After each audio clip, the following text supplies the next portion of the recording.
Hi Jayaraj. இன்றைக்கி நம்ம ரொம்ப முக்கியமான ஒரு விஷயத்தை பற்றி பார்க்க போகிறோம்னு நம்ம பேசியிருந்தோம். அந்த விஷயம் என்னென்னா, இப்போ எல்லா வீட்லேயும் டயபெட்டிக் பேஷண்ட்ஸ் இருக்கிறாங்க, டயாலிசிஸ் பேஷண்ட்ஸ் நிறைய வீட்டில் இருக்கிறாங்க, இன்னும் சில வீட்டில் பார்த்திங்கன்னா பெட்ரிடன் பேஷண்ட்ஸ் இருக்கிறாங்க, மருந்து மாத்திரை ஏதாவது ஒரு வியாதிக்கு சாப்பிடக்கூடியவங்க இருக்கிறாங்க. இப்படி அந்த வியாதிக்காக நம்ம மருந்து மாத்திரை சாப்பிட்றப்போ, ஊசி போடுறப்போ அதனால் வரக்கூடிய வேஸ்ட் பயோமெடிக்கல் வேஸ்ட்னு தான் சொல்ல முடியும். ஏன்னா உங்கள் எல்லாருக்கும் தெரியும், பயோமெடிக்கல் வேஸ்ட் ரூல்ஸ் என்ன சொல்லுதுன்னா, எந்த ஒரு பேஷண்ட்டுக்கு டயக்னோசிஸாக இருக்கட்டும், இம்யூனைசேஷனாக இருக்கட்டும், ட்ரீட்மெண்ட்டாக இருக்கட்டும், இல்லை ரிசர்ச் ஆக்டிவிட்டீஸாக இருக்கட்டும், இதில் ஜென்ரேட் ஆகக்கூடிய வேஸ்ட் பயோமெடிக்கல் வேஸ்ட் கீழே தான் வரும். அது வீடுகளில் பண்ணாலும் சரி, மெடிக்கல் கேம்ப்ஸில் நம்ம செய்யக்கூடிய டெஸ்ட்டாக இருந்தாலும் சரி, இல்லை ஹாஸ்பிட்டல்ஸில் ட்ரீட்மெண்ட் டைமில் எடுக்கக்கூடிய வரக்கூடிய வேஸ்ட்டாக இருந்தாலும் பயோமெடிக்கல் வேஸ்ட் கேட்டகரி கீழே தான் வரும். அப்போது இந்த வீட்டில் வரக்கூடிய பயோமெடிக்கல் வேஸ்ட் நம்ம என்ன பண்ண முடியுங்கிறது நம்ம பார்க்கணும்.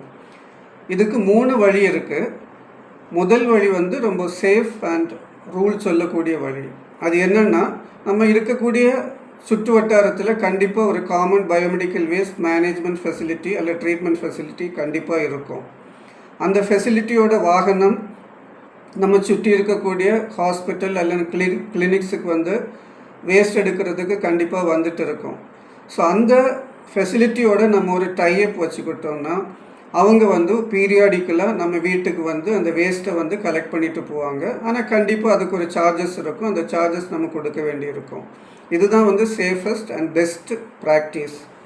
ஓகே, சிலவங்க சொல்லலாம், எங்கள் ஏரியாவில் ஹாஸ்பிட்டல் கிடையாது, கிளினிக் கிடையாது, அந்த வண்டியும் வர்றது கிடையாது, அப்போ நாங்கள் என்ன பண்ண முடியும்?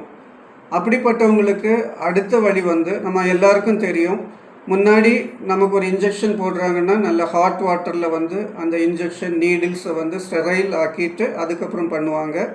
ஸோ அந்த ப்ராக்டிஸ் தான் நமக்கு இன்ஜெக்ஷன் அண்ட் நீடில்ஸுக்கு ப்ராக்டிஸ் பண்ண முடியும். அது என்னென்னா, நம்ம ஒரு சப்போஸ் ஒரு இன்சுலின் இன்ஜெக்ஷன் போடுறோம், இல்லைன்னா ஒரு டயாலிசிஸ் பேஷண்ட்டுக்குள்ள ட்ரீட்மெண்ட் முடிச்சுட்டு அதுக்குள்ளே வேஸ்ட் வருது, இல்லை பெட்ரிடன் பேஷண்ட்டுக்கு சம் ட்ரீட்மெண்ட் கொடுத்து அந்த வேஸ்ட் வருது அப்படின்னா, இதெல்லாம் நல்லா கொதிக்கிற தண்ணியில் கொஞ்சம் நேரம் போட்டு ஸ்டெரைல் ஆக்கி அதை அதுக்கப்புறம் நம்ம டிஸ்போஸ் பண்ண முடியும். இன்னொரு விதமாகவும் நம்ம பண்ண முடியும். அது நீடில்ஸ், இந்த சிரிஞ்சஸ் இதெல்லாம் பண்ணக்கூடியது.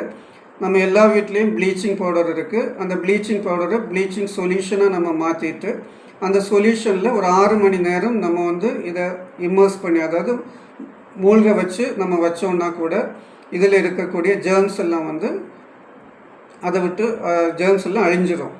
ஸோ இந்த மாதிரி டெக்னிக்ஸ் யூஸ் பண்ணியும் பண்ண முடியும். 3வது சொல்லக்கூடியது கொஞ்சம் க்ரூட் மெத்தட் தான்.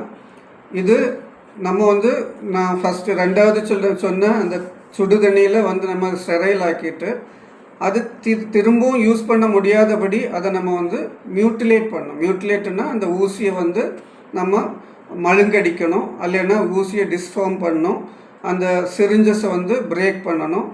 சப்போஸ் மெடிசின்ஸ் இருக்குன்னா மெடிசின்ஸை நம்ம டாய்லெட்டில் ஃப்ளஷ் பண்ணிவிட்டு அந்த பாட்டிலை திரும்ப நமக்கு ரீசைக்கிளிங் கொடுக்க முடியும். அதே மாதிரி மியூட்டிலேட் பண்ணின அந்த வேஸ்ட்டை நம்ம திரும்ப ரீசைக்கிளிங் கொடுக்குறதுல தப்பு கிடையாது. அது வேறு வழியே இல்லைன்னா நம்ம செய்யக்கூடியது.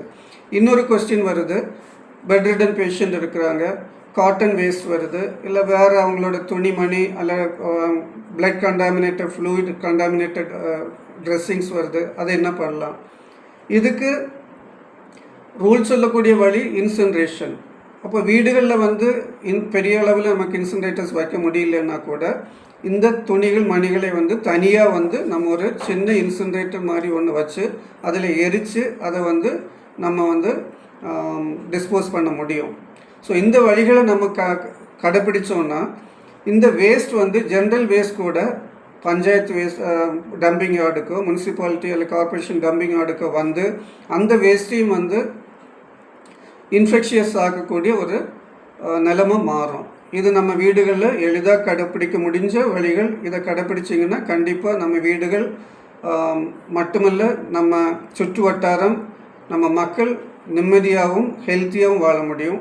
இந்த தகவல் பயனுள்ளதாக இருக்குன்னு நம்புகிறேன். நன்றி, வணக்கம்.